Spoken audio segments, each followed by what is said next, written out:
ঈদ যাত্রায় ভোগান্তি, টিকিট আছে বগি নেই। ঈদে নিরাপত্তা ও আরামদায়ক হওয়ায় দূরপাল্লার যাত্রীদের প্রথম পছন্দ হয় ট্রেন। প্রতিবারের মতো এবারও ঈদ উপলক্ষে স্পেশাল সার্ভিস চালু করেছে রেলওয়ে কর্তৃপক্ষ।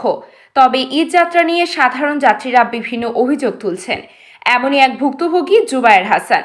শনিবার 6 এপ্রিল তিস্তা ট্রেনে তিনি ঢাকা থেকে দেওয়ানগঞ্জ যান। ঈদ যাত্রায় ভোগান্তি বিষয়ে তিনি এক ফেসবুক পোস্টে লিখেছেন, একে কি বলে প্রহসন। ট্রেনের টিকিট অনলাইনে পাওয়া যায় না, 10 দিন আগে থেকেও পাওয়া যায় না।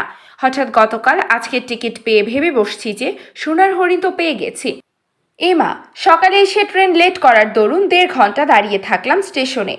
তারপর ট্রেন আসলো ঠিকই, কিন্তু আমার বগি আসলো না। ট্রেনের স্টাফদের কমপ্লেন করতে করতে দাঁড়িয়ে জয়দেবপুর চলে আসছি। জয়দেবপুর নেমে পরিচালকদের রুমে এসে ওনার পাশে বসে আছি এখন। পরে নিজের ভোগান্তির বিষয়ে সময় সংবাদকে তিনি বলেন, শুক্রবার রাতে এয়ারপোর্ট স্টেশন থেকে 6 তারিখ তিস্তা এক্সট্রা 5 বগিতে 5 নম্বর আসনের টিকিট সংগ্রহ করি। তবে বিপত্তি ঘটল ভ্রমণের দিন। সকাল সকাল এয়ারপোর্ট স্টেশনে গিয়ে ট্রেনের অপেক্ষা করতে থাকি। তবে আমি আর এক্সট্রা 5 বগি খুঁজে পাইনি। তিনি আরও বলেন, দুজন টিটির সঙ্গে কথা বলেও সুরাহা হয়নি। এয়ারপোর্ট থেকে জয়দেবপুর দাঁড়িয়ে আসতে হয়।